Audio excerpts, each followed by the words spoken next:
Welcome to 0 to 60. Matt McChesney. I am the owner and operator of 60 Football Academy and 60 Recruitment. Played at the University of Colorado from 2004. 6 years in the National Football League on both sides of the football.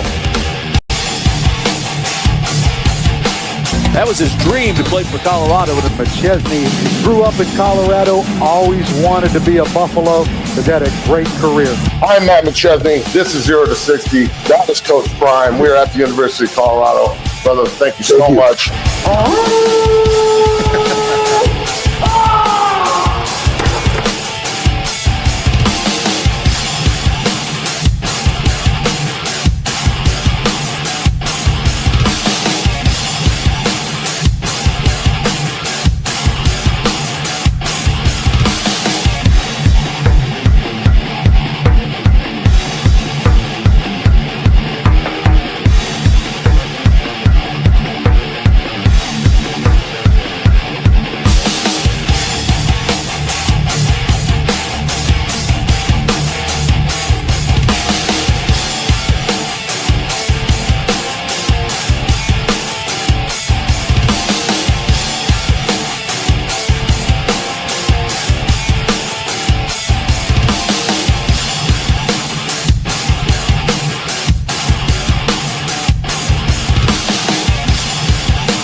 Happy Friday, bitches.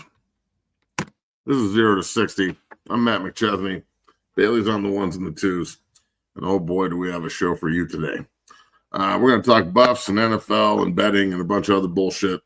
Bailey, let's get started, bro. We got, I don't know how I'm going to frame all this. I'm still thinking. We're in the building. Can you believe what I just fucking told you?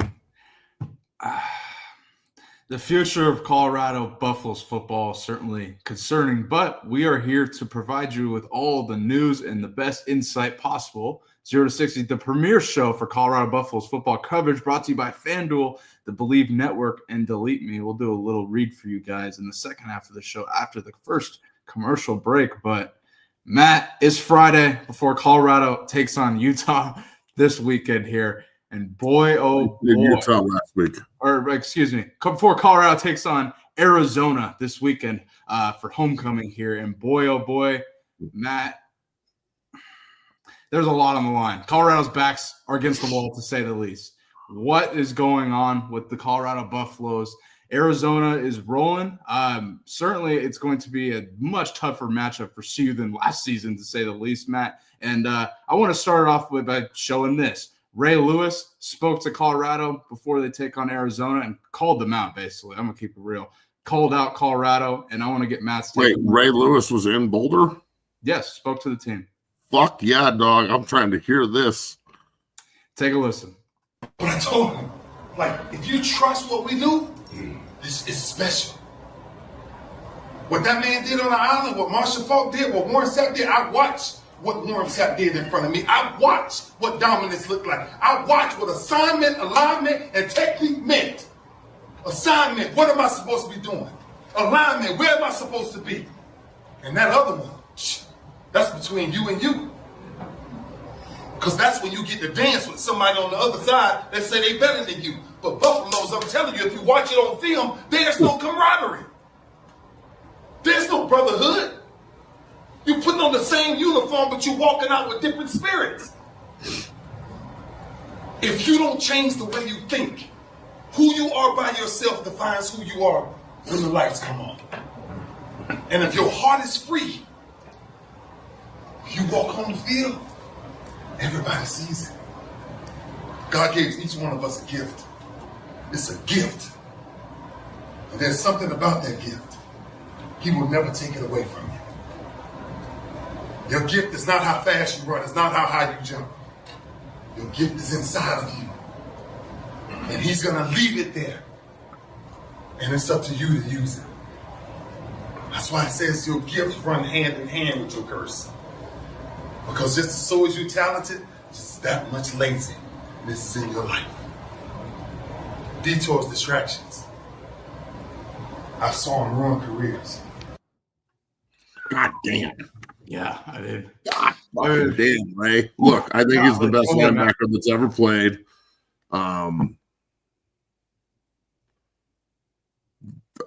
He's right. He ain't lying. There's no brotherhood. There's no leadership. And I'm questioning where the dogs are. May say D on your jersey. I don't see it. So, look, man, people can get as mad as me as you want for criticizing. He said the same goddamn thing I've been saying for a month.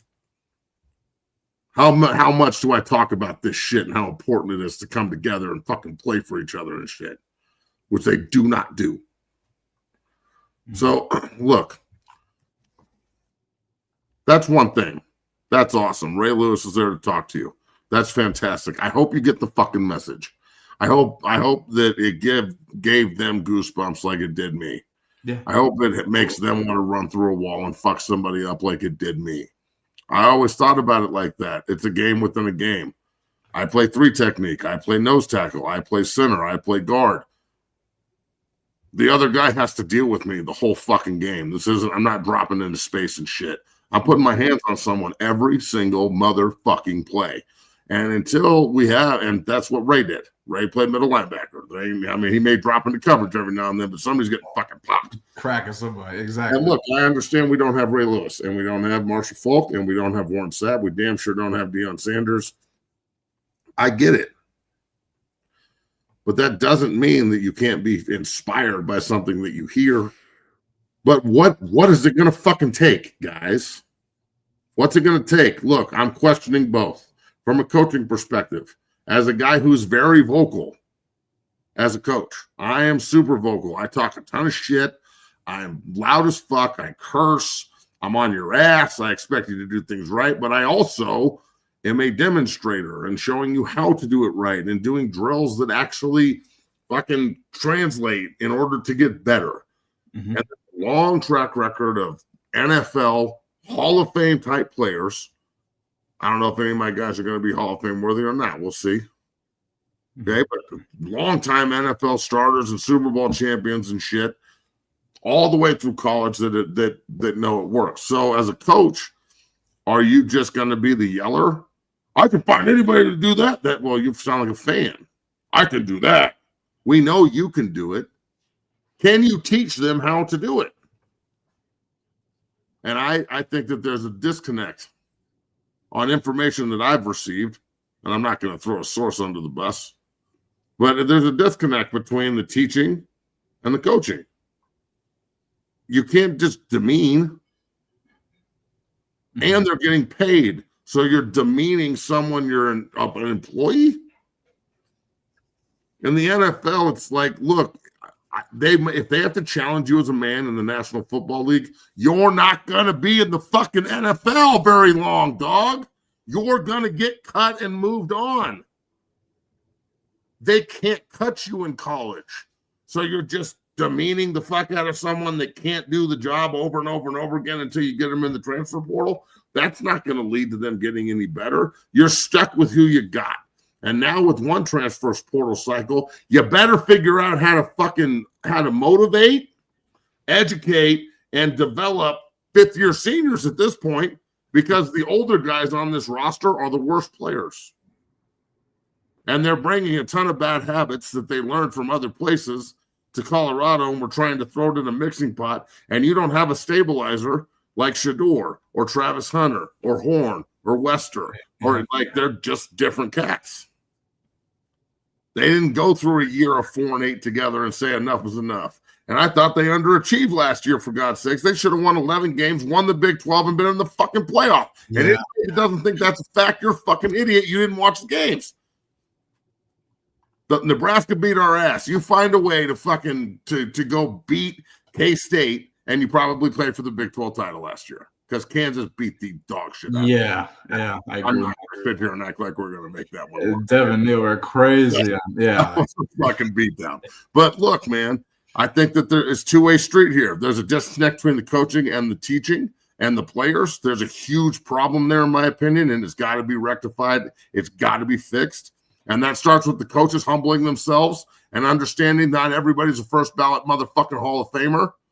And you got to figure out how to relate to this kid and get him better. If that means you got to put your hand in the dirt and show him yourself. Number one. Number two, from a player's perspective, you guys have to give a fuck about each other more than you care about your wallet and yourself and what's going to happen for you. Fuck you. Football is a team sport, homie. I'm doing these things because I don't want Vaca to lose, because I don't want James Gary to lose, because I don't want Brayton to lose. I don't want Bannon to lose. I don't want DeAndre to lose. I don't want David to lose. I don't want Gabe to lose. I don't want Sean to lose. I got to do my motherfucking job so my best friend, Sean Tufts, who starts at linebacker behind me, who's going to come on the show next week, a fucking 5-year NFL vet, got drafted by the Panthers, great buff. I'm doing my fucking job so my dog doesn't fucking lose out on getting the TFL. Mm-hmm. And everybody there is trying to make a play instead of doing your fucking job. Exactly what Ray said. Assignment, alignment, and then it's one-on-one with another man. And not every man is actually a man. Little boys cower. They don't fight. The only reason I stayed in the NFL as long as I did, I wasn't that great of a player, was because I was a fucking prick bastard son of a bitch. You can ask anybody that played with me. I went after my own teammates harder than I went after motherfuckers we played against. That was my job. Mm-hmm. Eric Mangini used to walk around the fucking field. Josh McDaniels did this shit too. I don't know if they talked or something, but what the fuck? They both did the same thing to me and walked by me and go, Sean Ellis today in practice. And I'd be like, cool. And I would go after him as hard as I possibly could, to the point where Sean would be like, what the fuck? Because we played D-line together for a year. So we're, right. Yeah. You know, like, fuck you. Yeah. McDaniels just walked by me in practice and be like, Kenny Patterson or fucking Ryan McBeam. He loved me going after Ryan McBeam. I used to fuck that kid up proper. My point is this.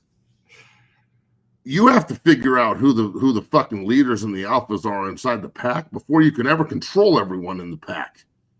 This isn't some fucking like social experiment out here in the fucking world. This is very close nucleus of a football team. And not everything can come from the coaches and guest speakers and shit.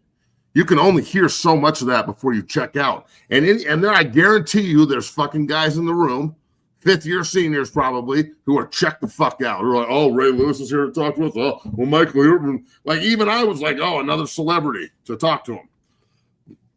Until I heard what he said. Yeah. And now I want to fucking punch the fucking. Exactly. I'm like, whoo. I'm rocking back and forth and shit. All I'm saying is, there's like football guys and need football guys. We talk about this shit all the time. I need the University of Colorado's football players. I need you to need football this week. There's 17 fucking guys out hurt. Yeah. We have 4 defensive linemen. There's 5 of them that aren't playing. 5 defensive not linemen, tackles. Just 5 defensive tackles alone that are out. This is from yesterday. Pearson is out. The whole fucking team's hurt. Why is that? Didn't we just have a fucking bye week, or did Utah beat us to death? Look at that list. That is a death list, bro. That is fucking terrible.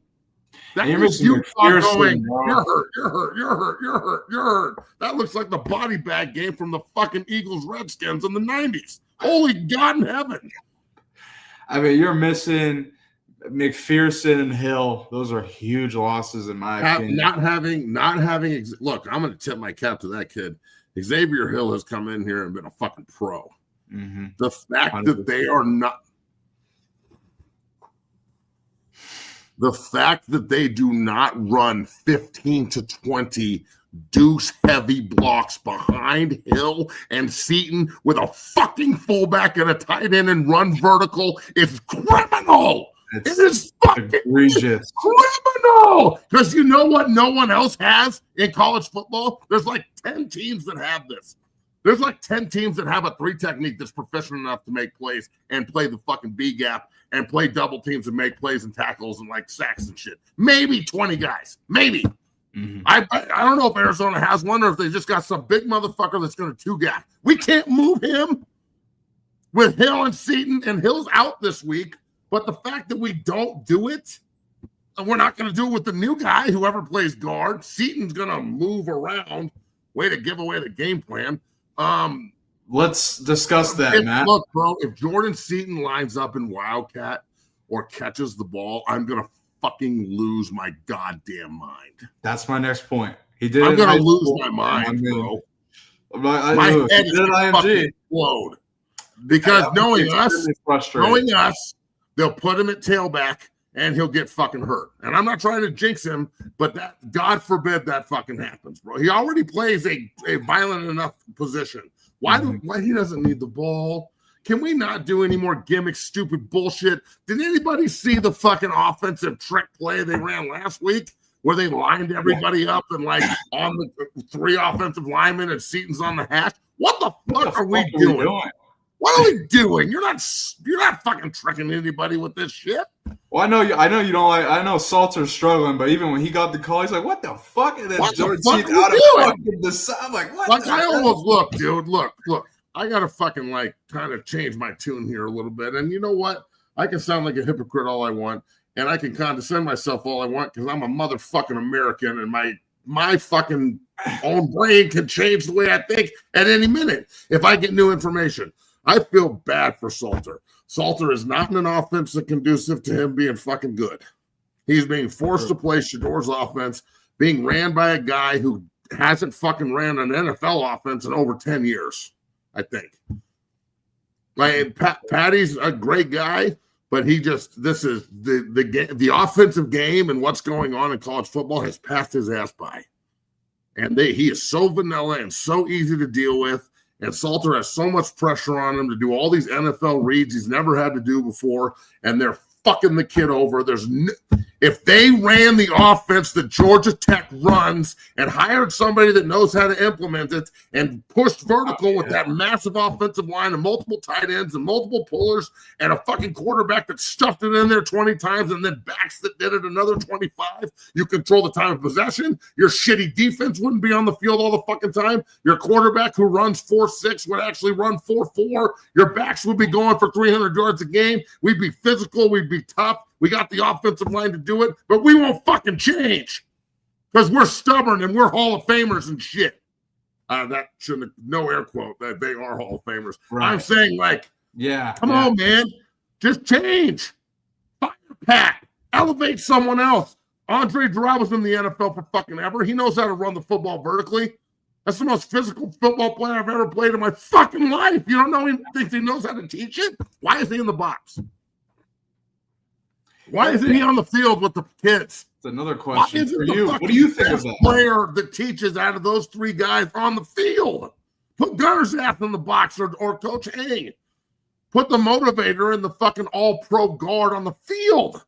Mm-hmm. And yeah, I'm a little fired up about this because I don't want another iteration of Arizona the last time they came to Folsom. Because 2 years ago when they came to Folsom, they beat us 34-31. Yeah. And they put 300-plus yards rushing on us, and they had 2 80-yard touchdowns in the game.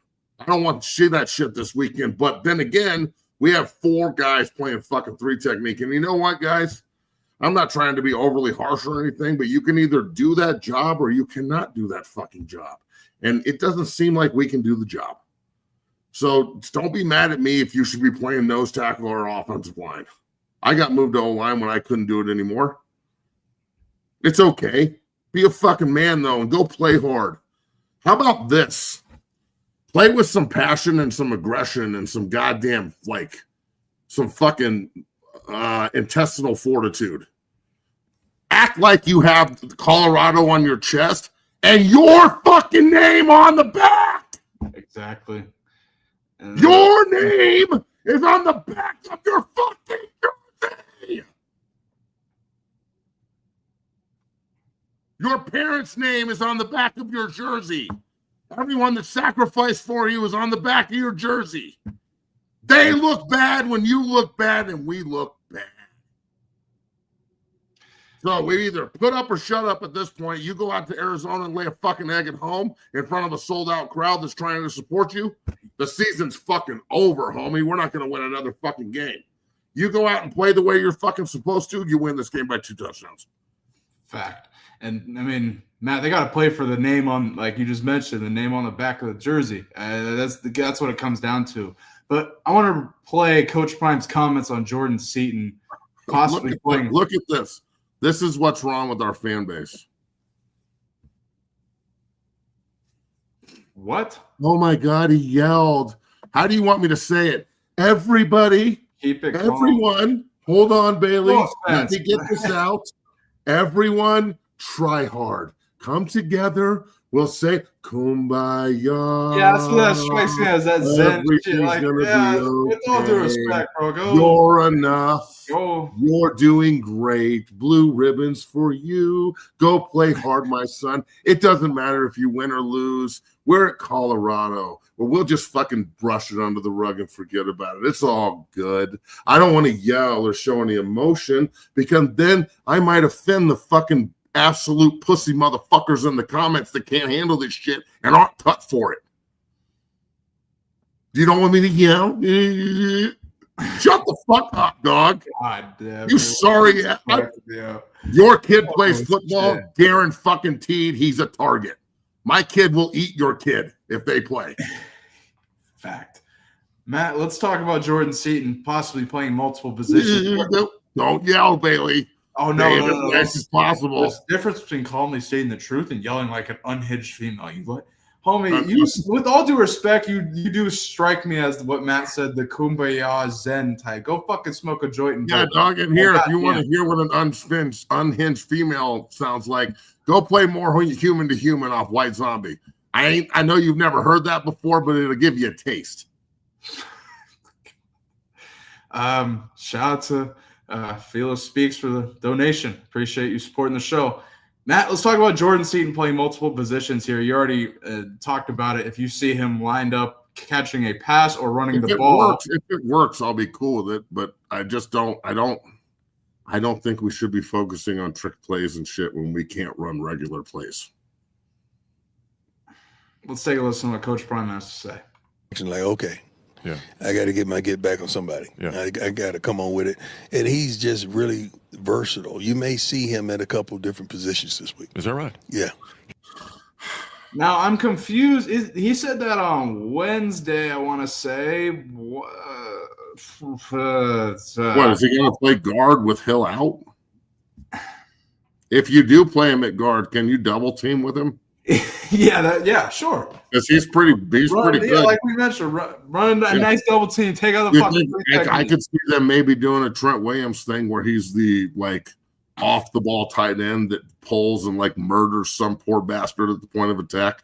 You know what Trent Williams like the way he did the cat who they put in 84 who they move around. Yeah, I'm like timeout, dog. 84 looks like chewed bubble gum. I'm talking about Jordan Seaton. Yes. Yeah.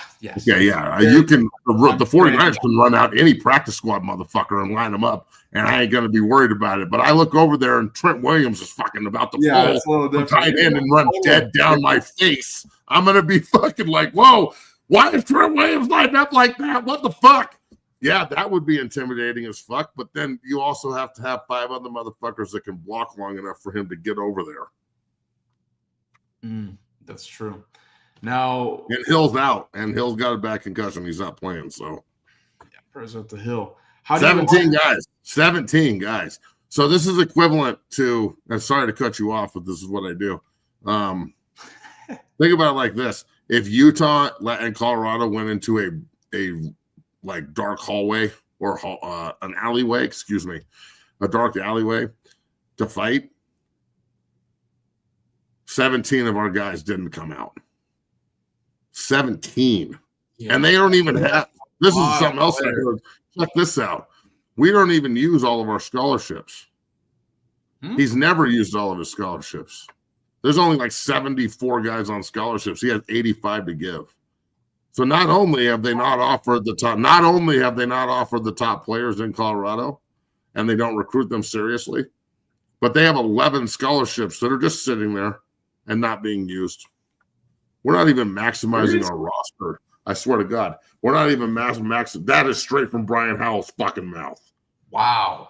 And I trust everything Brian says to me. Brian thinks we're going to win, and like he's trying to change my mind and shit, and I'm trying to change my own fucking mind while we keep talking about this shit. And that is a fact, and it's 100%, and that is unacceptable. That's 11 fucking scholarships not being used. Not being used. Glaring, Matt. If that's fucking glaring. 11. We've already discussed Colorado's lack of. Don't fucking offer Jackson Roper in that state. Don't offer Roper. Don't offer Moon. Don't offer Nick. Don't make sure we don't offer anybody because we've got 11 fucking scholarships just sitting there collecting dust. Jesus, Lord in heaven. That's. And he won't. And then he won't go recruit. Do you know how much? Like I'm going to say this again, and I'm going to keep saying it. I wrote to Brian Howell today the fact in all caps, so maybe I should yell. The fact that they're not recruiting Reese Russell seriously is fucking criminal. He's going to go to Nebraska, and a part of Matt Russell is going to fucking die. I'm going to have to go give my friend a hug and be like, I'm sorry, bro. Like, this is awesome, and I know this is really kick-ass, and it's all about Reese, but fuck. I'm his coach and he's his dad, and we're just standing there like, yeah, fuck. And I even say it to Reese all the time, bro. Like that, we should be rolling out the gold carpet for his ass. They should give him 2 scholarships. They got 11 laying around. Fuck it. That's extremely concerning, and we've talked about this at length for years now, or going on 2 years. Does that go back to them not honoring tradition? Hold on. Look at this. It's not that I love Coach Prime being here. It's fantastic. But to act like just because you're Coach Prime, you don't have to look yourself in the mirror and change some of the dumb shit you're doing that's not working and acclimate to the more relationship side of college football, because that's what you say you do. All your kids are supposed to love you, right? Yeah. I mean, I don't think the 38 mercenaries that you brought in have any personal connection to you. I know you're a great salesman when you get them on campus, but can you imagine the power you would have if you would just stop with the I don't go on the road to recruit and go recruit the top 5 kids in Colorado, in your opinion? If you walked into their high school, it would be the biggest moment of their fucking lives. And this game is about how you make other people feel, not you. That was your superpower when I first met you, Coach Prime. It's how you made me and Nick feel at that fucking junior day when he was in 8th grade. And all my guys were up there, and you took time on every single one of those kids, bro. If you just got in the car one time and drove to Valor or drove to Creek to see CU Buff legend Dave fucking Logan, but we don't want to go see him. He's just got a fucking room full of guys that are all leaving the state to go play somewhere other than Colorado. I'm sure that makes him really happy. Or come to Mount Vista and recruit the best quarterback in the state, Marquise Reese, or Cade that's going up on Saturday. Not even talking about Nick. Go to Valor and recruit Reese and Moon and those kids. Just one time, walk in and let everyone see you walk up to that kid and go, we want you at CU, and we're going to do everything humanly possible to make sure you don't leave the state. We can't win without the Colorado kids. And you can't. You can't. Until they figure this out, they're always going to lack in the give a shit department. Facts. And until they prioritize it, I mean, how do you build for the future if you keep bringing in mercenaries? Hey, look at this. Why not ask Prime about his philosophy? I think you don't, bro. I have met with him. I've met with him personally about this 10 times. I've interviewed him about it. I've talked to him about it off air. I've had a meeting with him last year about offensive line coaching, and everything else personal with him and Hang and some other fucking guy that definitely hated me. I think like the guy that gives Prime advice, he hated my ass. The minute I sat down and he looked at the tattoos and heard the way I talk, he was like, well, this guy's definitely a godless heathen fuck. He can't come. But I just, and that's okay. But to act like I didn't learn how to be this way through football is fucking stupid and ridiculous. And I'm not wrong. I'm just not like you. I don't want him gone. I want him to succeed wholeheartedly. I'm trying fucking desperately to help them to the point where I'm using the media to get my message across. You think I like doing this? You think I like saying constantly that they don't recruit the top players in the fucking state and don't honor the state and won't recruit it and act like nobody can play here and shit, especially when I'm from here? You think I like that shit? You think I'm doing it to hurt them? You stupid motherfuckers. real talk. I know one thing. The guys that are good enough and come to my place and put in the work are fucking really good. And you can't say that they're not. And the fact that almost none of them go to Boulder. Right now, off the top of my head, okay? Trey Zoom, the best left tackle in football, including Seaton, should be starting at left tackle from Fossil Ridge High School. And then let's throw in Josh Bates, starting center at SMU. Yeah. Justin Bates' son played at Colorado, won a Big 12 title there, got drafted by the Cowboys. They didn't recruit Bates hard enough to fucking bring him in. It was 3 years ago with a totally different coach offensively, and Brian just got here and it wasn't priority. He should be playing center. You should bring Black Coolidge in. He should start at left guard as a true freshman.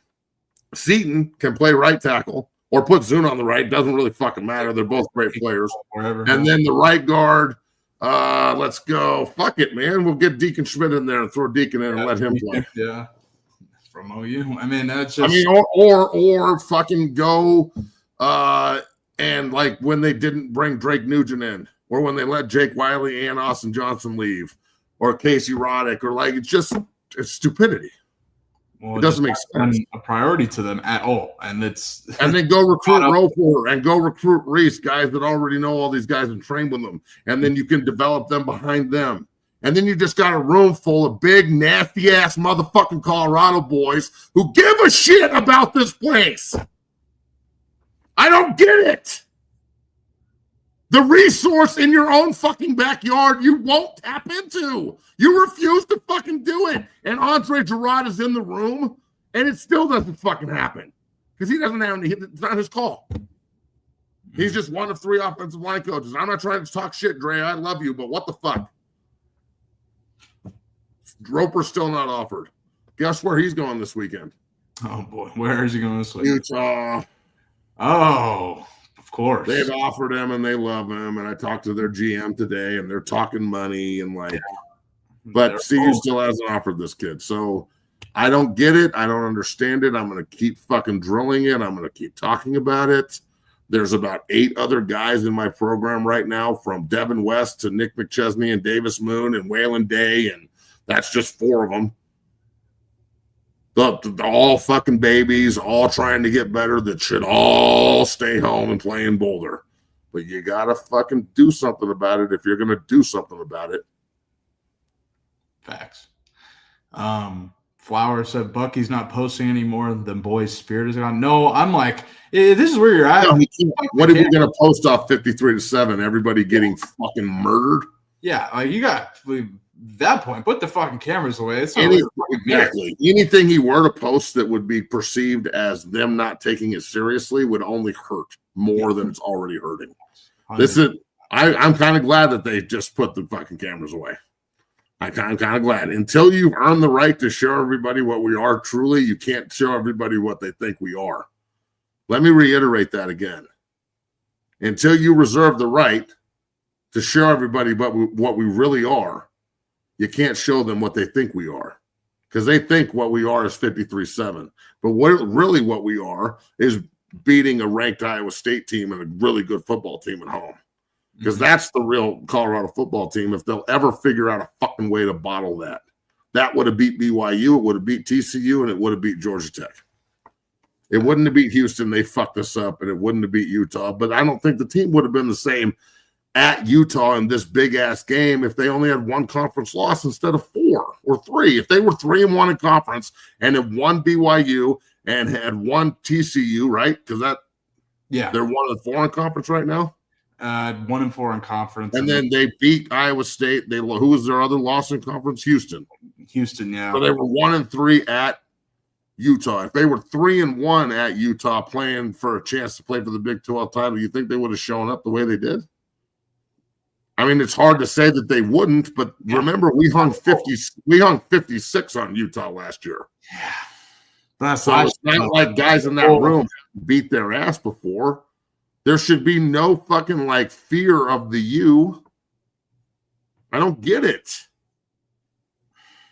Like, that's one thing about the CU-Nebraska rivalry in the 90s. CU may have not been as successful in a lot of those games, but we were never scared. I never watched one of those games and said, my team is scared of Nebraska. They were just better than us. But they weren't never fucking skill. Like games that would go down to the fucking wire and just heartbreak, bro. My senior year of high school in '99, they fucking lost 33-30 on a fucking wide right field goal to beat a ranked team. We weren't any good. Just heartbreaking. The next year, losing on a 57-yard field goal in Lincoln, heartbreaking when they're ranked in the top 10 and we suck. And it all leads up to everybody saying enough is enough. So I guess my thing is, can you fabricate or can you put that in motion in the transfer portal era where all these kids are individually motivated rather than team motivated? Can you actually take a 53-7 drubbing and turning into something positive and have them play well this week? Can that happen? Because I want to think it'll happen, because I'm thinking, like, in the back of my mind, I always think that CU is what I think it is, but it ain't what it is. It ain't that way no more. Yeah, and their backs are against the wall, and I don't know. Can they respond from the 53-7 drubbing? I don't know, bro. Look, we are so soft on defense. We're gonna have to outscore these people. Seriously. Like, we've got tons of guys hurt, and if I'm Arizona, I'm lining up and controlling the time of possession and trying to sneak out of there with a 7-point win or a 10-point win. Because CU's obviously going to play hard if they have any fucking nuts whatsoever. These kids are going to come out and play way harder than they did on Saturday. Facts. If they don't, we know they've quit. And then we got to just bench all the seniors and everybody that's like just keep, like, might as well just fucking put Jordan Seaton on the sideline too and let him just stay healthy so we don't lose him for next year. And please, God, don't leave us. Just make sure that we stroke as many egos as possible. The guys we want to keep, bench the rest of these fucking bums and play all the rookies so we don't lose all of them. And then see where we're at. Because I'm telling you, I can take a close loss if they play hard. Always. I'll never bitch about that. It sucks and we'll figure it out, but I'm not disappointed or embarrassed. If they come out and play the way they're supposed to, though, they're better than Arizona. They beat the shit out of this team last year. But then again, I've also seen Arizona, and all real CU fans will know this. I have seen Arizona come into CU multiple times. They had a quarterback back in the day in like 2017 who wore number 14. I can't remember his name, Khalil Tate or something like that. Oh, yeah. One day, and I don't know, one day in Folsom, he put literally 300 yards by himself rushing on CU. Shit. It was awful. So Arizona has come into Boulder before and just beat the shit out of us. And the last time they were in Boulder, they won. So there's no fear here. And there's blood in the water from last year's or yesterday's film, period. Or Saturday's film, excuse me. So this is going to take a monumental effort, Bailey. And it's going to take somebody. Like, can Jordan Seaton play 3 technique? Matt, fuck. Is that where we're at, Matt? I guarantee you, if you taught that big son bitch how to play 3 technique, he could fucking murder people with 3 technique. Guaranteed. Oh, God. Yeah, and God, I just think Colorado, if that's where Colorado's at, where you're going to take your first round pick left tackle, put him at 3 technique, you're fucked. Is that really what we're doing? Anyway, yeah. Matt, we're going to really dive into some betting picks here. We'll get our picks for Colorado versus Arizona on the other side. We'll dive into all things betting picks for the weekend. Your Miami Dolphins, one of your former teams, really struggled last night as the Ravens absolutely destroyed them. But, oh, no, I know. You got your Jets stuff on today, and they're on a bye this week, I believe. So no negative predictions will be had about the Jets going into the weekend, so that's good. If you guys are watching, go ahead and pound that like button, subscribe, become a member of the Dudgeon family here at 0 to 60, the premier show for Colorado Buffaloes football coverage. I wasn't going to address this, but fuck. This comment says you hate Christians. That's why you act like this, Matt. Matt just wants the fee for his kids. Dude doesn't love Colorado. He just wants all white society with devil. Okay. We fucking can we just ban this fucking idiot? What is wrong with this person? Are you the Karen that called the fucking school board? I don't hate Christians. I just wonder how you think you know. That's all. Sorry for having a question. Last time I checked, you were the one that's all Christianed out in the comments talking shit and calling me a devil. So, but hey, do your thing, bro. You can just go pray it off, right? I don't understand Let me why ask you you're this. that, bro. Let me ask you this: Let's be if we honest, searched that comment's a fucking joke. if we searched your browser history, how many fucking like porno sites and or little kid touching sites are you on? All right. So let's continue. It's okay. Keep watching. You're doing a great job of motivating me to really love Christians. We're going to take a break. We'll be back on the other side with all things betting picks. White Devil! NFL weekend ahead. Matt, we got to react to Mike McDaniel's speech here as he was booed off as the Dolphins got absolutely destroyed You last white night. devil, Trump-loving motherfucker, you. Yeah, see, it's just bullshit, man. They're just saying bullshit. It's not even fucking – miss me that shit. Kind of like when subscribe, become a member. We're going to get to all the super chats here on the other side as well. We appreciate all you guys donating. We appreciate you guys tuning in, and we'll see you in 2 minutes. Hopefully we don't get canceled. Man. Appreciate you watching. What's wrong with y'all?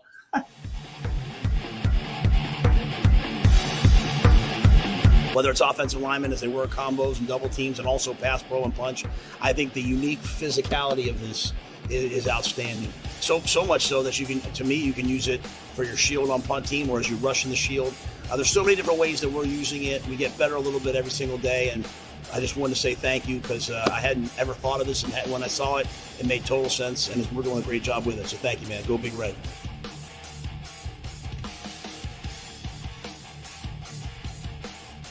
What this has done for us is it's allowed us to, because of the surface area, because of its firm nature, I can still strike against another player and have to use that punch just like you do on a sled. At the same time, have to time my punch because it could move. I can teach defensive linemen how to handle double teams because they can feel pressure. We can simulate contact in a safe environment in non-contact times because of this unique bag.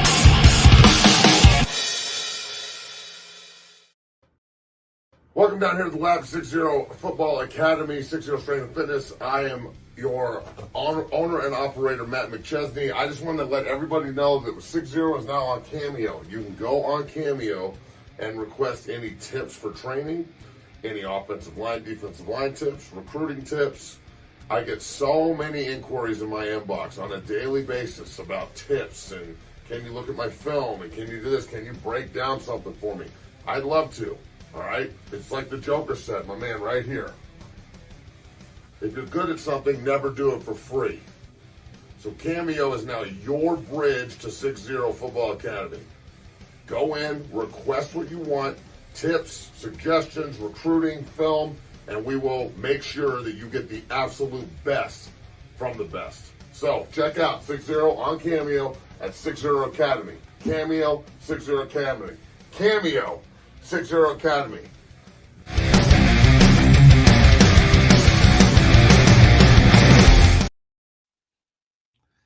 Hey, we're back. We're back. Pound that like button, subscribe, and become a member of 0 to 60, the premier show for Colorado Buffalo's football coverage. Before, real quick. Hold on. Please, I have to do this ad read, and then you can say whatever you want. Just 30 seconds. Delete me, bitch. This show is brought to you by Delete Me. Delete Me makes it easy, quick, and safe to remove your personal data online at a time when surveillance and data breaches are common enough to make everyone vulnerable. Have you ever been a victim of identity theft, harassment, or doxing? If you haven't, you probably know someone who has, but don't worry, Delete Me can help. Take control of your data and keep your private life private by signing up for Delete Me now at a special discount for 0 to 60 listeners. Get 20% off your Delete Me plan when you go to joindeleteme.com/pro and use promo code PRO at checkout. The only way to get 20% off is to go to joindeleteme.com/pro and enter code PRO at checkout. That's joindeleteme.com/pro. Use code PRO. Matt, we're in the building. What do you got to say? I've seen some wild comments that address them if you'd like. They're just fucking with you at this point. I don't know whether you actually believe this is fucking serious, but go ahead.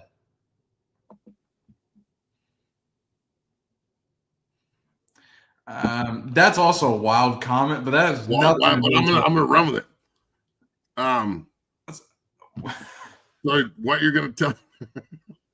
What are you gonna tell me? Holy shit! You want me to believe this part? Some 6'4" white motherfucker with blonde hair and a beard was walking around the Middle East. I'm not getting into this with you today. No, just saying. I don't. That white dude. He was that. No, we don't want to talk about that part. I didn't even think did you even see the comment that I don't get it, bro. Your boy that called you a white devil or whatever said you're like a fucking KKK leader and shit. I'm like, dude, what the fuck are we talking about, dude? This is so fun. Let's move on, Matt. Did you get a chance to watch Thursday Night Football last night? It was I guess. Game, bro. I don't know. I'll tell you, the refs were awesome last night, dog. I couldn't stand the call on Ollie Gordon. It was like, dude, that's blatant. And then this interaction with the coach on the sideline cracked me up. Gordon just slipped. Yeah, exactly. I don't understand. It's bullshit. That's like just don't make the call. Well, takes away a huge completion. Studsville over there fucking screaming at him. I'm glad Ollie Gordon gave it back to him. Like, fuck you, coach. I didn't do that shit on purpose. Sometimes you slip. Eric knows that. He's been a fucking running back coach forever. It's just people are pissed off in Miami because you got fucking Jimmy Neutron over here fucking leading your team. Well, Matt, Mike McDaniel will remain Dolphins head coach through the remainder of the season, reportedly. So that's interesting. They fired their general manager today, though. He's been there since 2000, started off as a scout. Hey, so I saw Stephen A. Smith freaked out about this, right? Because the general manager is black dude, right? Isn't Mike McDaniel's dad black? So I dove into this. I listened to more of what Stephen A. Smith had to say. He called Mike McDaniel's a brother too later on in the segment because I texted it and I was like, "He's a black guy, isn't he?" Yeah, technically, yeah, he's a brother. Yeah. Hold on, aren't you part black? Yeah, I'm mixed. You're a black guy. I'm on this train. I know, bro. People perception is so white looking black dudes that you're white. White-looking black dudes. No. This is the thing. People only know it to a fucking screen. Like, that's the thing. Can't you just be black and white? Can't you just be like black and white and like just like you got access to everything, bro? This is the best shit possible. Fuck. That's what I'm saying. You can sing all the rap lyrics and shit, and like you can fucking like Ripon fucking talking about this the other day. Exactly. Like Ripon was like, after this show, I'm going over to Carmelo Anthony's show. I don't know McDaniel's background. I don't know what McDaniel's background is. My dad's fully black. Like my dad's a big ass bald black dude. I don't know what his. I don't know because Zach Levine's Bailey. I know. Does half of you hate the other half because you're a white devil? White devil. Like this, you're in constant conflict with yourself, according to the fucking chat. Well, yeah, the chat, social media, dude, they say whatever, bro. Fucking idiots. I've gotten this shit my whole life. And so my fucking dad rolls over, they're like, oh shit, whatever. And now all the black dudes in the comments that have been busting your ass are like, oh my god, Bailey's black. What the fuck? Yeah. Boom.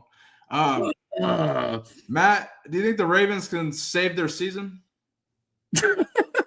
Nope, but good one. God, this is getting terrible today. Nope, good one though. That's God damn, okay, dude. Bro. I try to remain composed. The White Devils. Yes, continue, please. Can the Ravens save their season, Matt? You think they're? I think the Ravens are going to win the division. Yeah, bro. They looked really good last night. Defense was flying around. I know Miami's terrible, but the AFC North isn't very good. And it will allow them to climb out of the pit of hell. Just pull up their schedule right now. And let's look at their schedule and actually think like they're going to lose to these teams. Let's take a look. The beginning of their schedule was ruthless, which makes me think they're probably not going to do very good in the playoffs, but they'll get there. So the Ravens sit out 3-5. They take on the Vikings, go to Minnesota, go to Cleveland. They should be able to win that game. Go to Minnesota, go to Cleveland, win, host the Jets, your team. Win. Now they're right. So if they win those three, they're 6-5. Yeah. Yes. Okay, and then after the goddamn Jets, who do they have? Host the Bengals. Win. Then who? 7-5. Host the Steelers. That's a big game. That's for the division. 1 p.m. kickoff in Baltimore. Yeah, that's a massive game. Yeah, they'll probably win that game too. Unless the Steelers can get another receiver or something, I just don't think that I don't think they're going to be able to sustain that shit, honestly. Go to Cincinnati?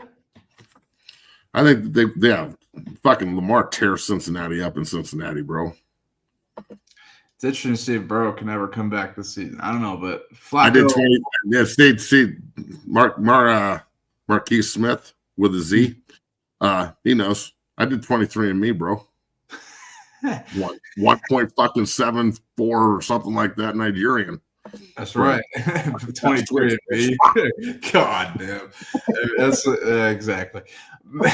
Host New England, December 21st. I'm off the fuck. That's a big ass game too.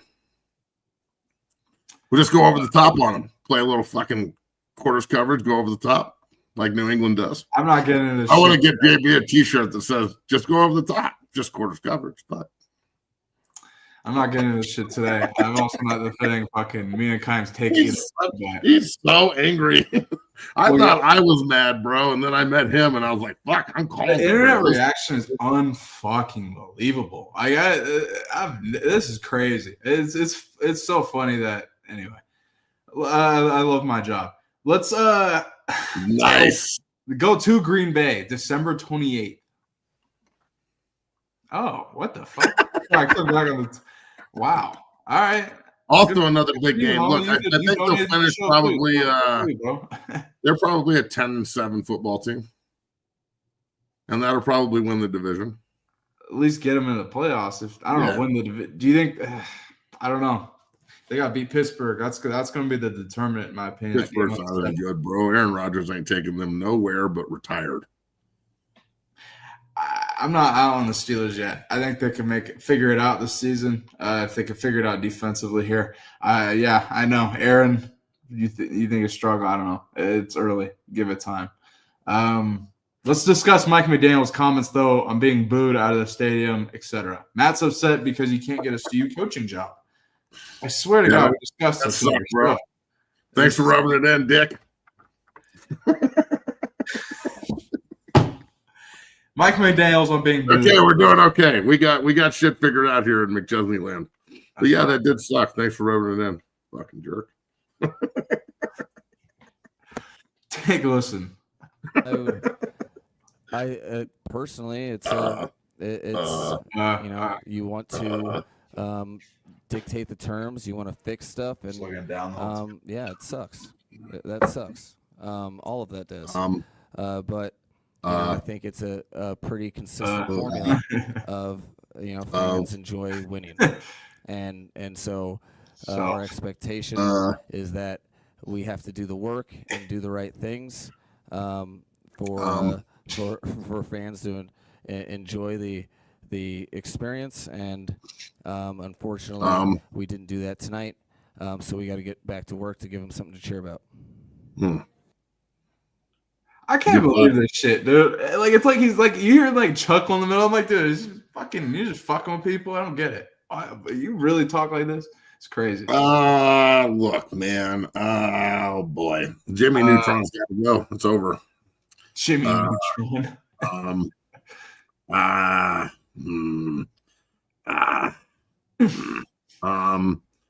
Yeah.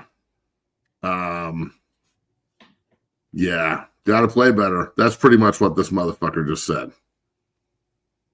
So, look, it's time to go.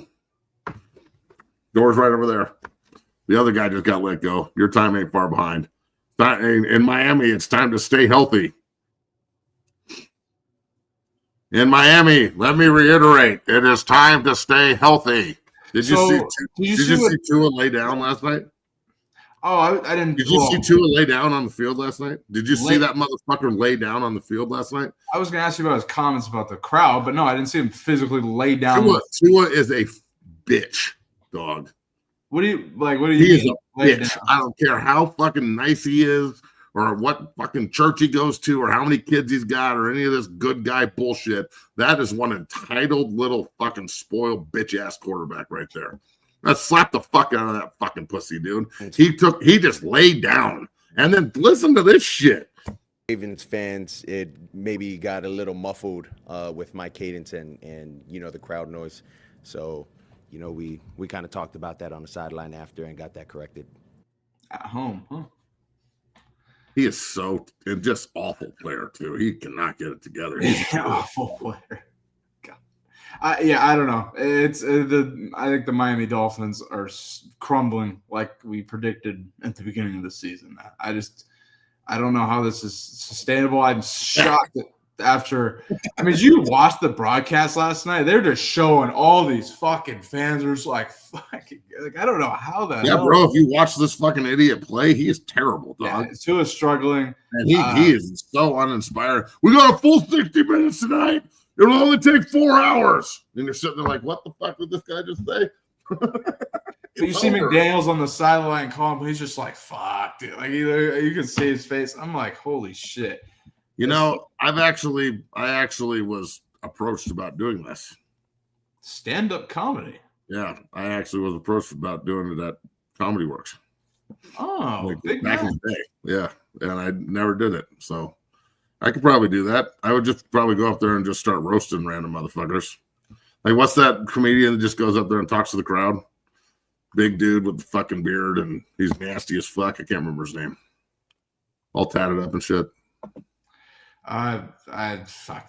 There's a lot of comics that are straight crowd riffers, but yeah, Matt, you should do stand-up comedy though. Fuck it, let's do it. I think that'd be fucking hilarious. Yeah, fuck it. I got some good stories. Let's get into some picks. Let's do Colorado versus Arizona first, Matt. Let's dive into it here. We gotta give our picks here. The show is brought to you by FanDuel, Matt. And let's dive into our picks for Colorado versus Arizona. Just right off the bat, how are you feeling? Colorado's 4-point underdogs, open at 4.5. Total is 52.5. Jesus Christ. Quinn was about to start over Tua. Tua couldn't even motivate a chronic masturbator jerk. Wow, bro. I mean, is he wrong? That's the comment of the day. That's awesome. Shout out to there's 666 in the views. Devil, fucking white devil. Now 663. Fuck, get it back up there, devil man. Let's go. You were saying about the spread? Colorado's 4-point dogs. Total against Arizona's 52.5. How are you feeling about this? And let's see here. There's a lot of there's 58% of the money is on Arizona -4. I'll just say that.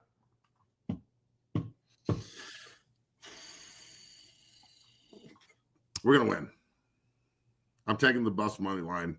I think they win 31-28. And how do they do that? I think it's all fucking no, Bailey. Okay, they need to stop Noah Fafita. I am totally going fanboy. I don't like. I'm going against everything I'm feeling inside. I'm just going to run with the fact that I love them, and they're going to figure it out. And some fucking way in hell, they're going to pull a win out. And driving home Saturday night, I'm not going to be screaming at the fucking steering wheel with Bree sitting next to me, being like, "Who the fuck is this psycho?" My kid's in the back seat, asleep, being woke up by me yelling at the steering wheel. So, to avoid all of that, yeah, they're going to win, okay? So fuck all of you who think they're not going to win. They're going to pull this out on Saturday. And if they don't, well, then we'll be right back where we were last week talking about this soft bullshit. Oh, boy. 4.5 at home?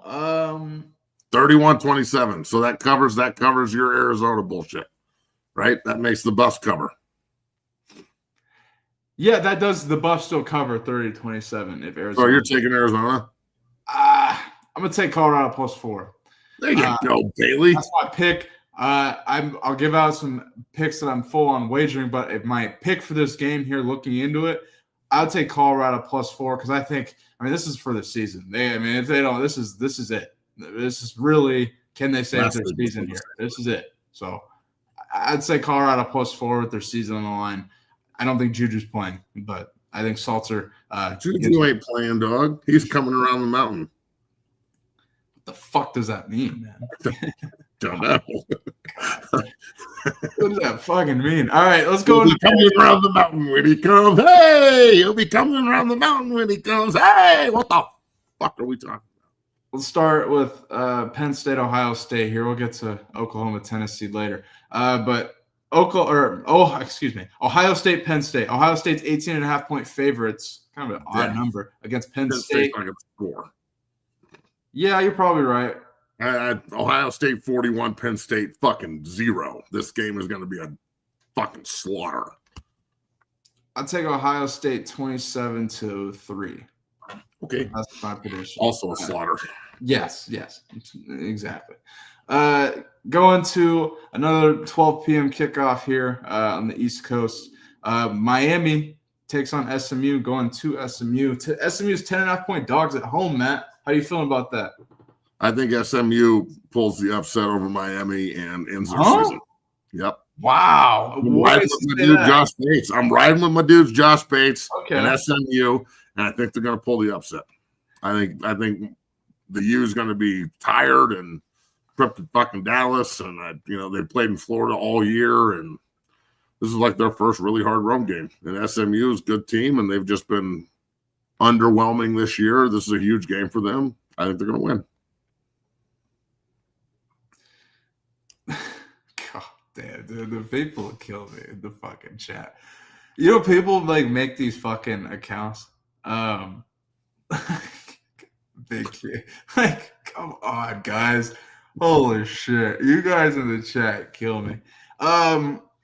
I'll take SMU plus 10.5 at home. I think Miami gets it done though.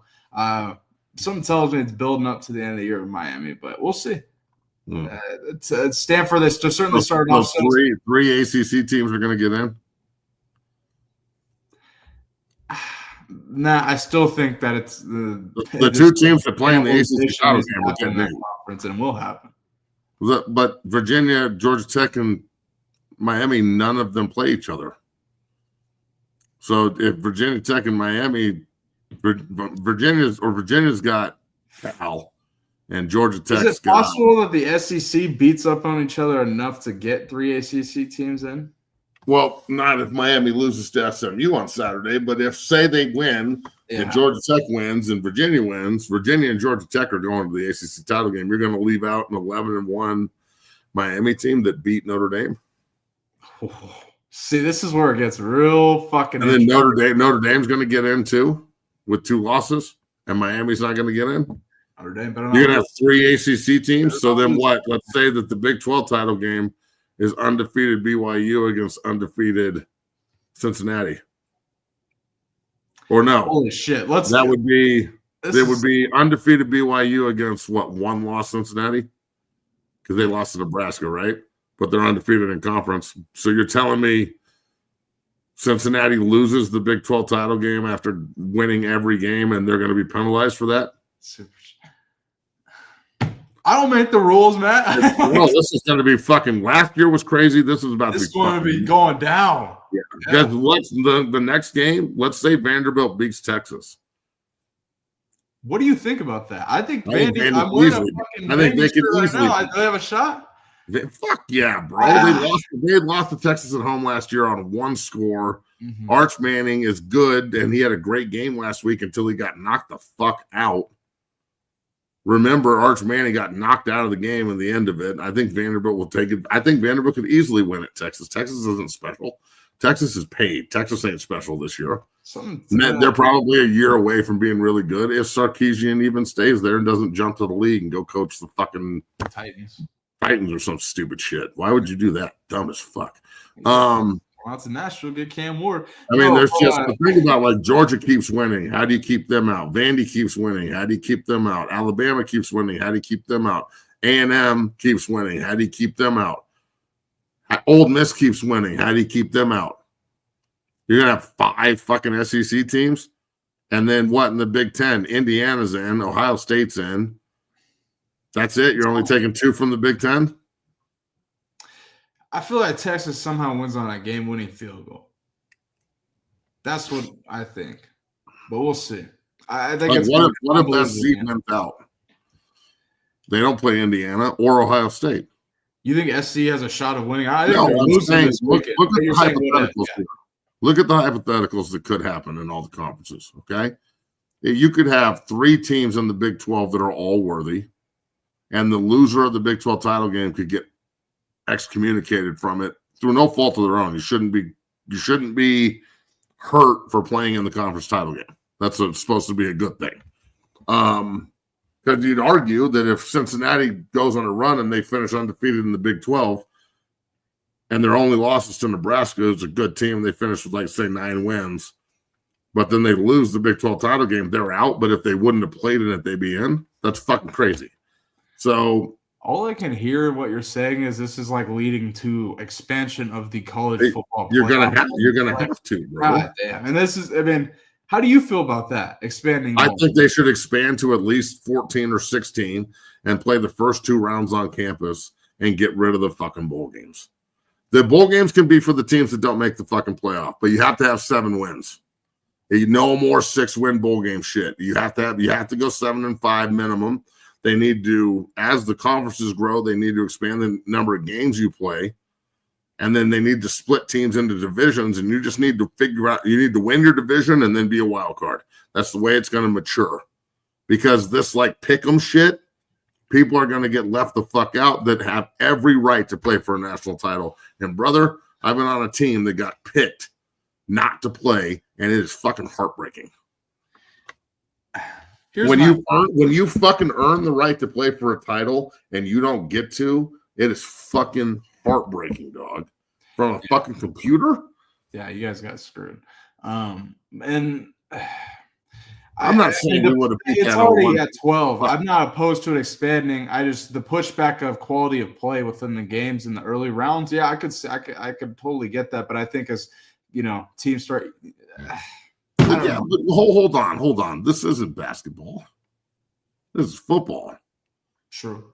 You take the 16 seed to the 1 seed, and you play on campus, and the 16 seed is Utah, and they're going to fucking Ohio State. Yeah, Ohio State's probably going to win, but you think Utah's going to lay down? They're fucking good. They could easily win that game. That's true. You know what I'm saying? Like, that's just a hypothetical. Like, look at who's second in the country right now. Who is second? I believe it's Indiana. So Indiana. You're telling so Indiana gets 15 seed in conference team that they already played and beat, say they like SC or hypothetical like that. It's hard to beat a team twice in a year. Now they got all the pressure of a home playoff game. Yeah. Like those home playoff games, and you play 8 on both. You play 16 home playoff games. Fuck me, dude. That would be so goddamn cool. Or no, it would be 8, I guess. You'd have 8 home playoff games the first week. Yeah. That would be incredible. 16 teams playing. That'd be incredible. And then the next week, you get to play home playoff game again. 2 fucking home playoff games, and then you can go play in the Fiesta Bowl, Peach Bowl, or whatever the fuck.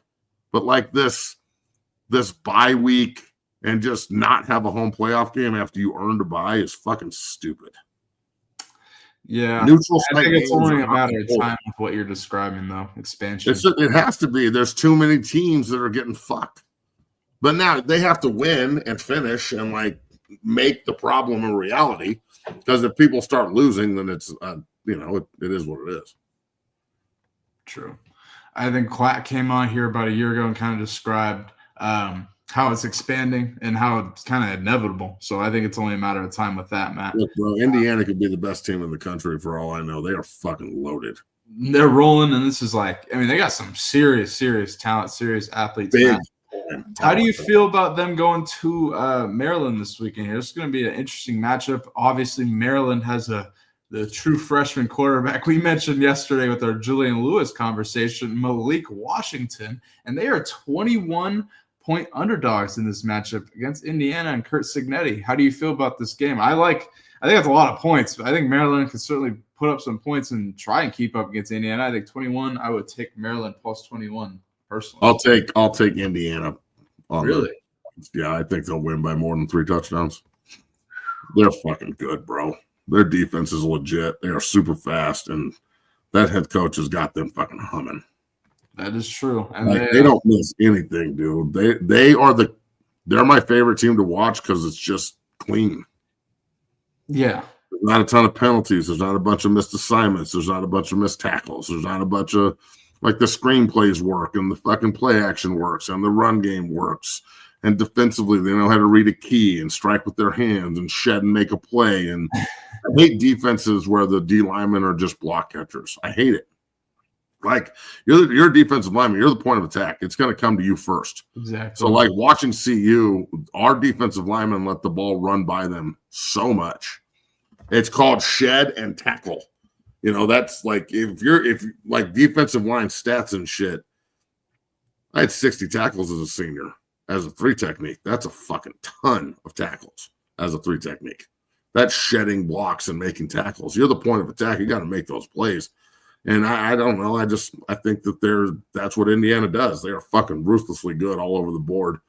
And I'm telling you, undefeated Ohio State against undefeated Indiana in the Big Ten title game, that is going to be 1 versus 2. That's going to, and then for a bye, and like the other team will get a home playoff game because they won't fall that far. But do you think that both of them will? Even the loser will probably only fall to 4 because the conferences don't get buys. Yeah, I see both of them being in. So both of them end up with a bye, and then A&M with the bye.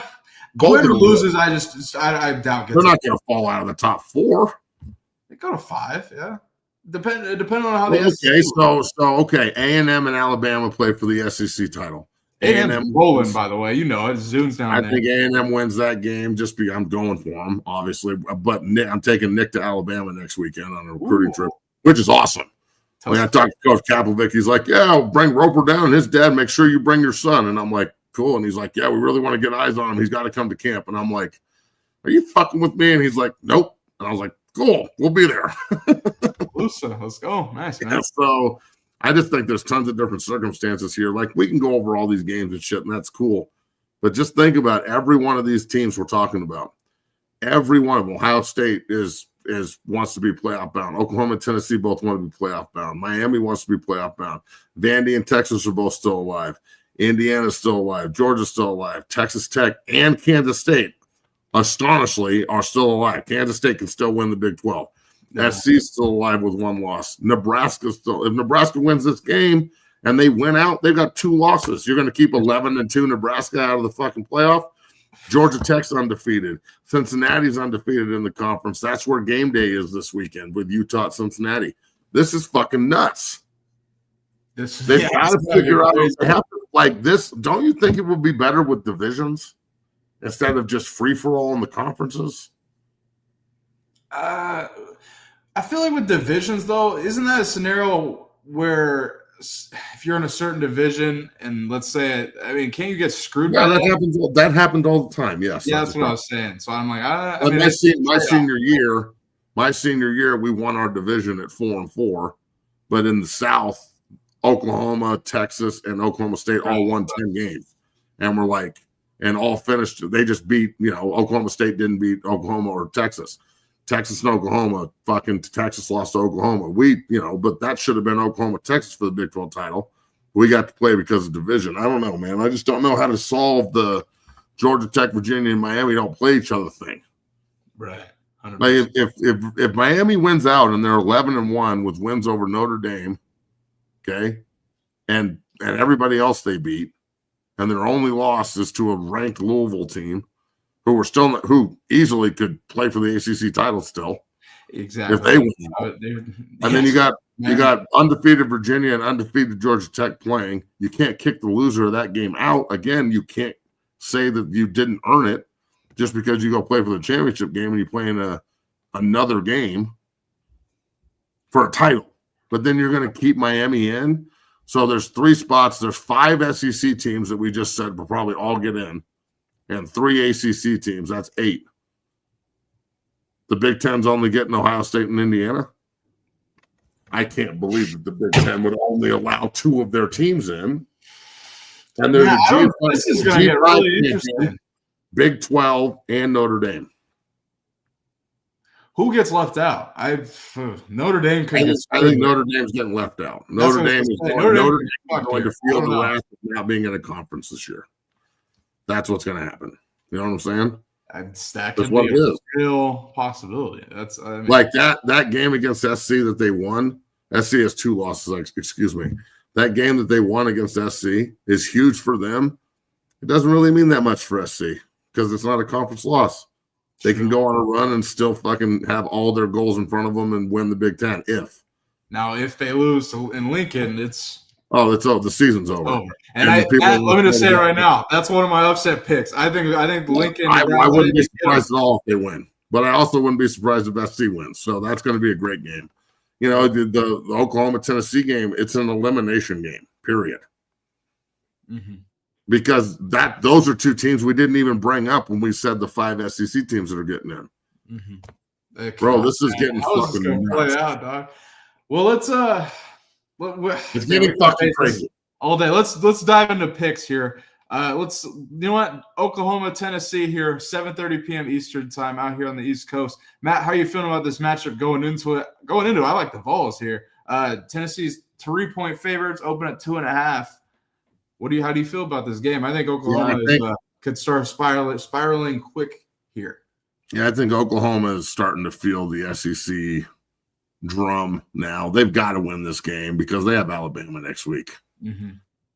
You know, they have Alabama in 2 weeks. They have a daunting rest of the schedule. Yeah, so they have to win this game, and it's in Neyland, and that place is going to be fucking packed.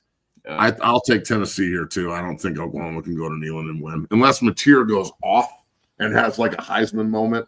I don't think that they can win this game, and I'm talking like 5 touchdowns because Tennessee is going to score.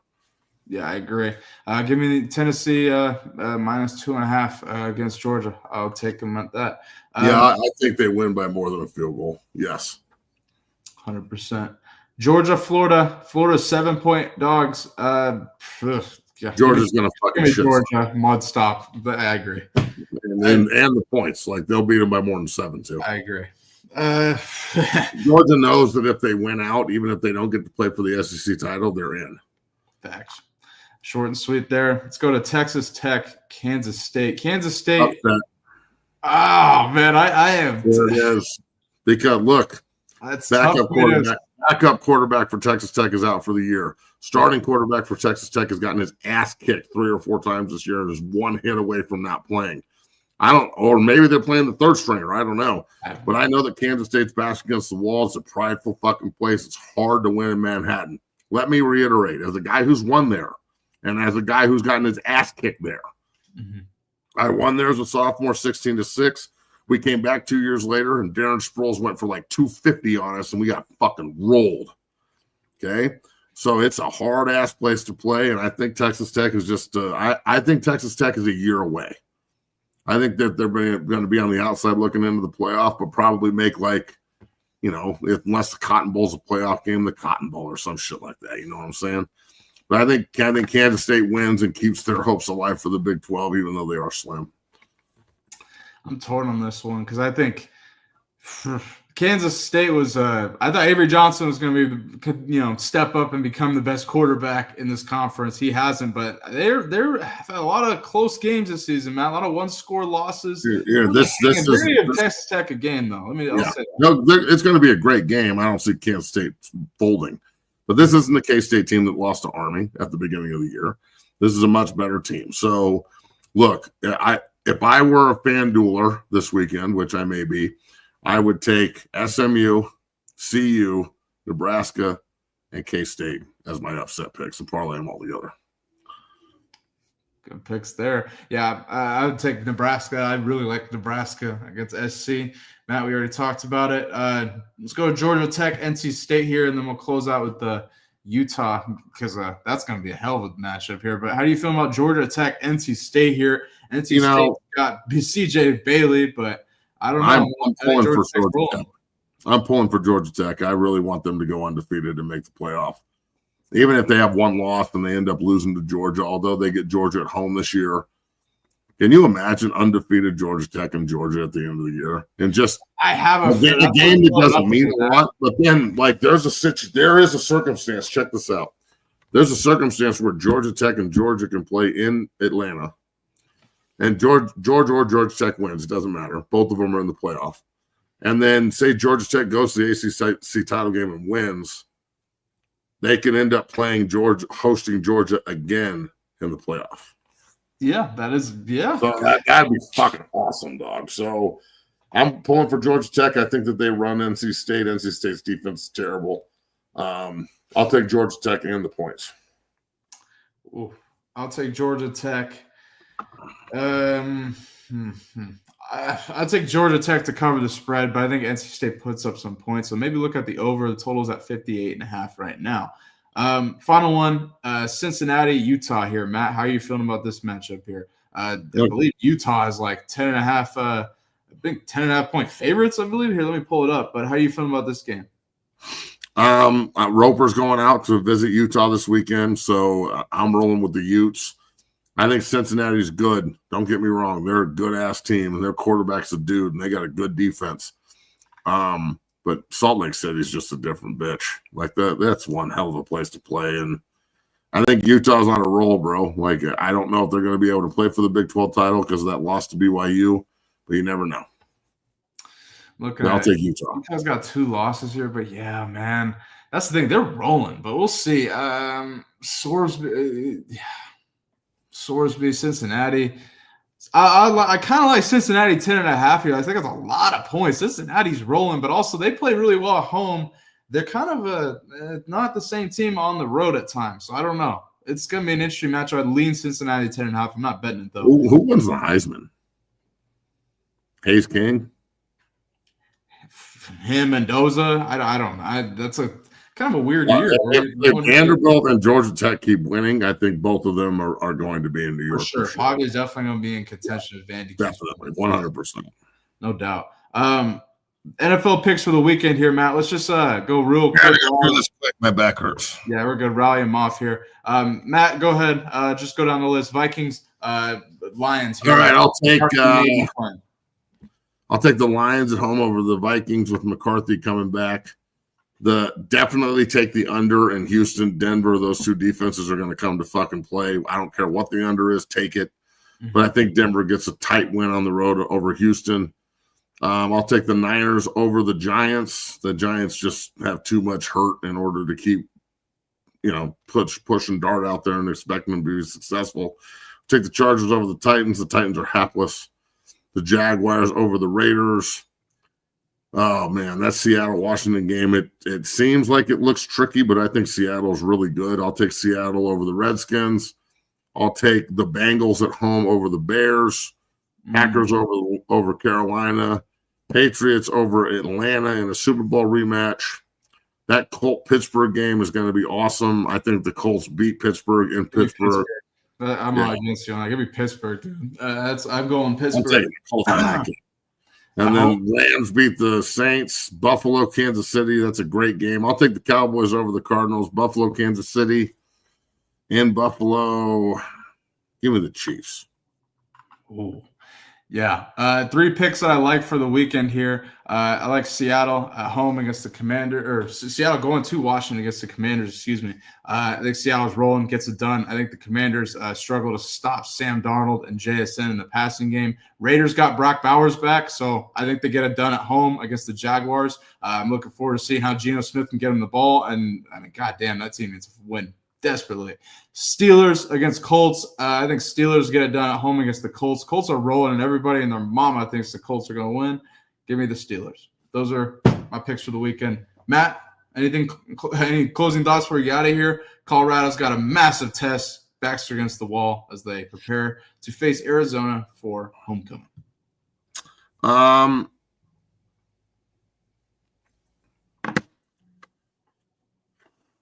Yeah, man. Look, when your back's against the wall, you're going to show your true character.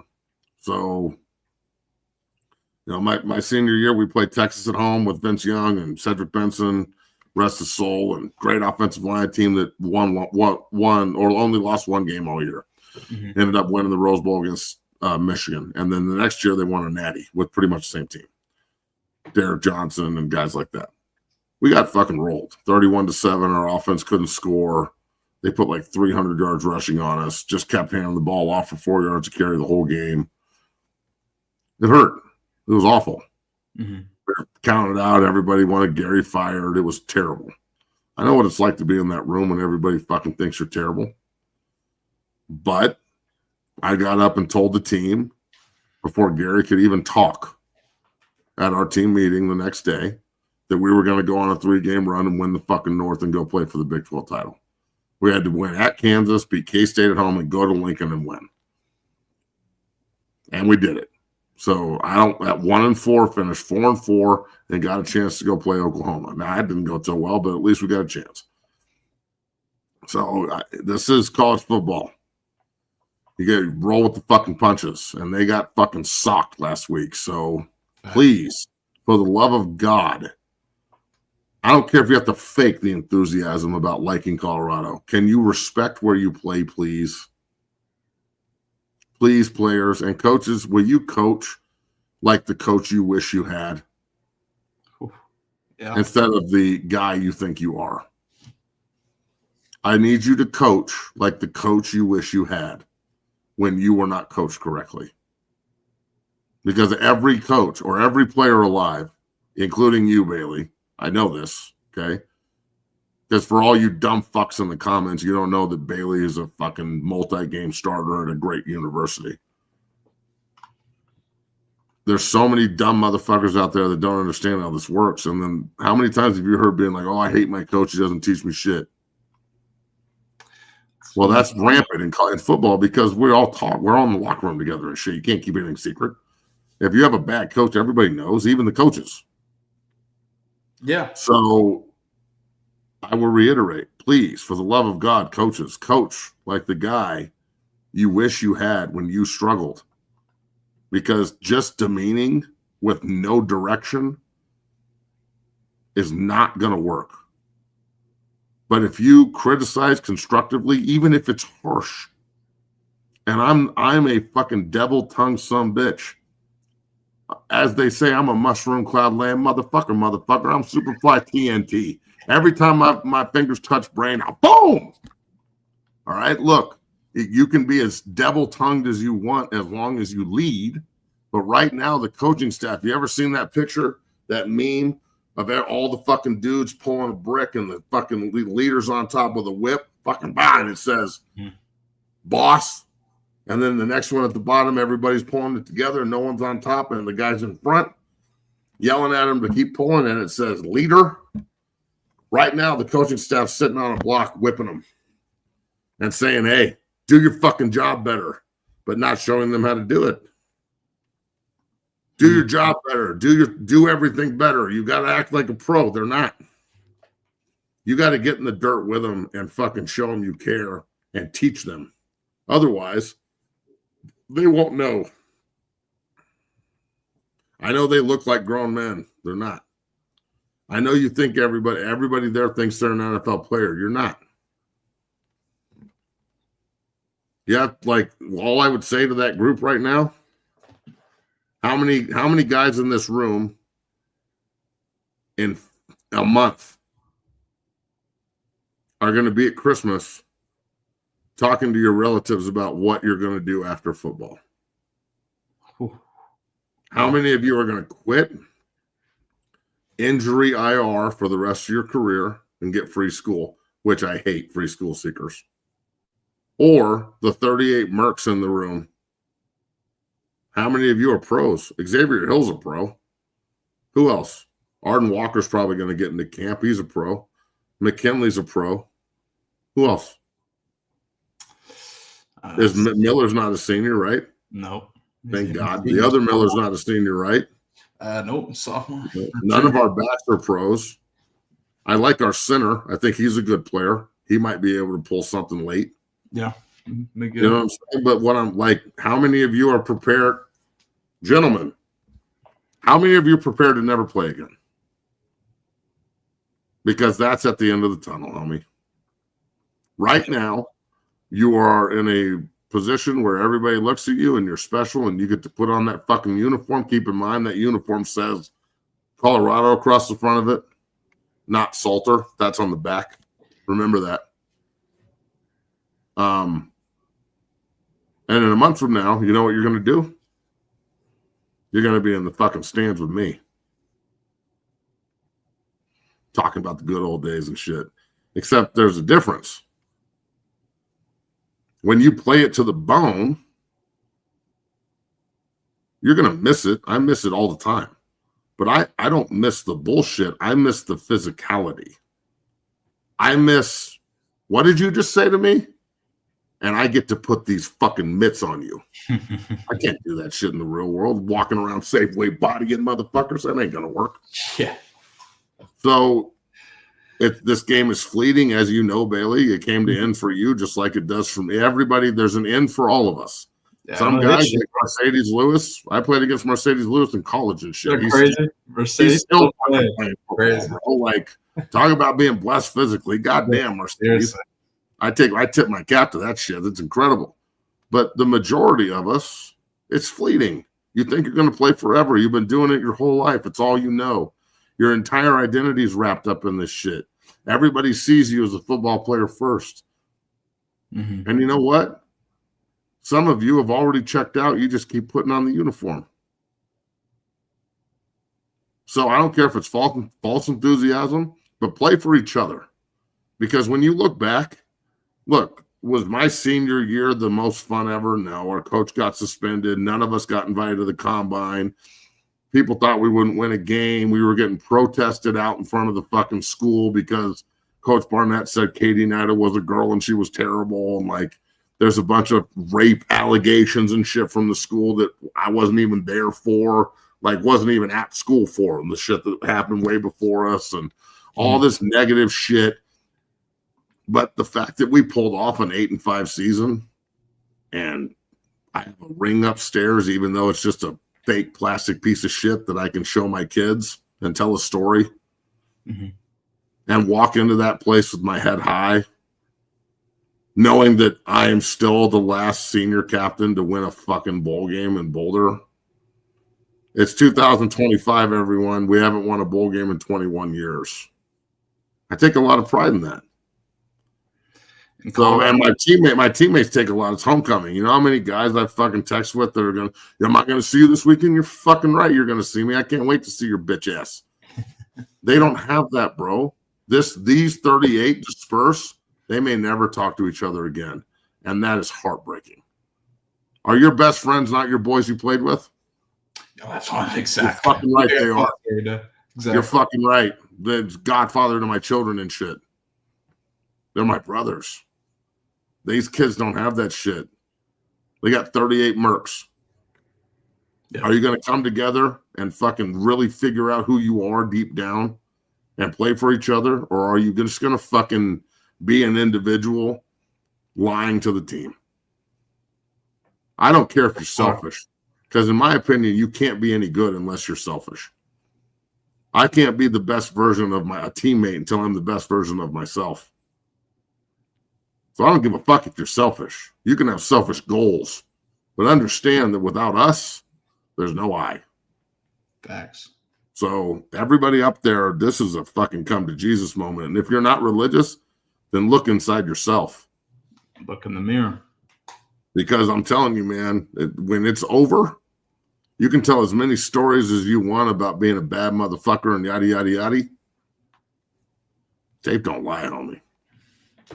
Facts. Some of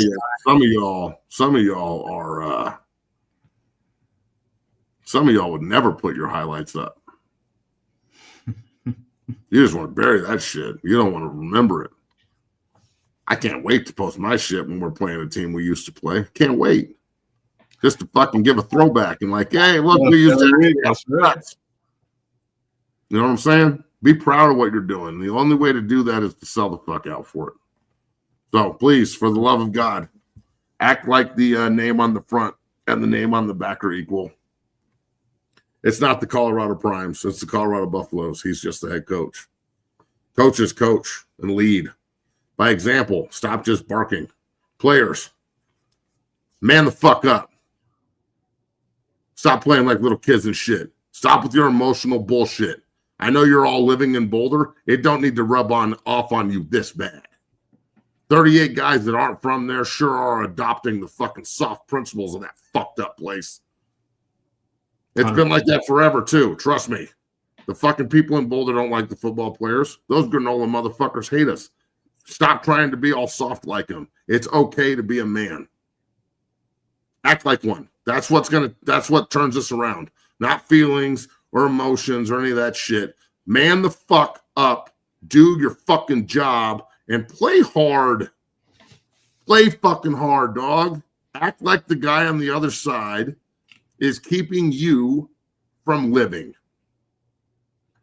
Facts. Colorado's back is against the wall. How do they respond? We'll find out tomorrow night against Arizona for homecoming. If you guys are watching, hit that like button, subscribe, and become a member of the Dungeon family here at 0 to 60, the premier show for Colorado Buffaloes football coverage presented by Believe Network, FanDuel, and Delete Me. We'll be back on Monday to react to a massive weekend here for Colorado Buffaloes football. Look at this. But yeah, I got to roll here in a sec. But Matt, so CU doesn't want to,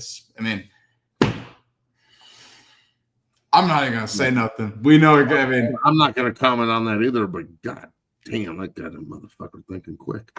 Woo, shit. Anyway. Fuck them. Go SC. Yeah, shit. We'll see. I think get them. Come on, Breck. We need your boys to win this week, bro. Let's go. I think Nebraska's gonna win. You think Lincoln Riley gets fired? They lose this weekend, yeah. I think it's he's starting to be on the way. I think if they lose this weekend, certainly underachieved. We'll the business of college football keeps fucking rolling. All right, have a good day. All right, see you guys on Monday. Peace.